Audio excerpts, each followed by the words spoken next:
തേച്ചു പീഡിപ്പിക്കാൻ പൂഴി വേണ്ട, തേച്ചു മിനുക്കാനും പൂഴി വേണ്ട. ഏറ്റവും ആധുനികമായ മെഷീനറിയിൽ ഹൈബ്രിഡ് വാഷ് ചെയ്ത ജിയോ സാൻഡും ജിയോ മിക്സ് കോൺക്രീറ്റും. 30ാമത് കൂത്തുപറമ്പ് രക്തസാക്ഷി ദിനാചരണം നവംബർ 25-ന് വിപുലമായ പരിപാടികളോടെ നടക്കുമെന്ന് ഭാരവാഹികൾ വാർത്താസമ്മേളനത്തിൽ അറിയിച്ചു. 25-ന് 4 മണിയോടെ ധീര രക്തസാക്ഷികൾ വെടിയേറ്റ് വീണ സ്ഥലങ്ങളിൽ നിന്നും ദീപശിഖ കൊളുത്തി അത്ലറ്റുകൾ ഏറ്റുവാങ്ങി ദീപശിഖ പ്രയാണം ആരംഭിക്കും.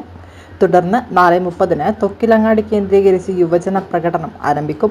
പൊതുസമ്മേളനം കൂത്തുപറമ്പ് രക്തസാക്ഷി സ്തൂപം പരിസരത്ത് കൂത്തുപറമ്പ് സ്റ്റേഡിയത്തിൽ നടക്കും. പൊതുസമ്മേളനം മുഖ്യമന്ത്രി പിണറായി വിജയൻ ഉദ്ഘാടനം ചെയ്യും.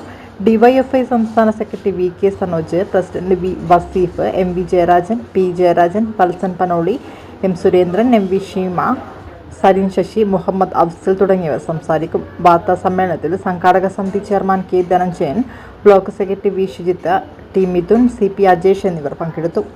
പ്രയാണം തൊക്കിലങ്ങാടി കേന്ദ്രീകരിക്കുകയും അവിടുന്ന് 4:30 മണിയോടുകൂടി യുവജന പ്രകടനവും ബഹുജന പ്രകടനവുമായി കൂത്തുപറമ്പിലേക്ക് പ്രകടനമായി വരികയാണ് ചെയ്യുക. കൂത്തുപറമ്പിലേക്ക് വരുന്ന പ്രകടനം കൂത്തുപറമ്പ് സ്തൂപം പരിസരത്തുള്ള മൈതാനം സ്റ്റേഡിയത്തിൻ്റെ അവിടെ വെച്ചാണ് പൊതുസമ്മേളനം നടക്കുന്നത്.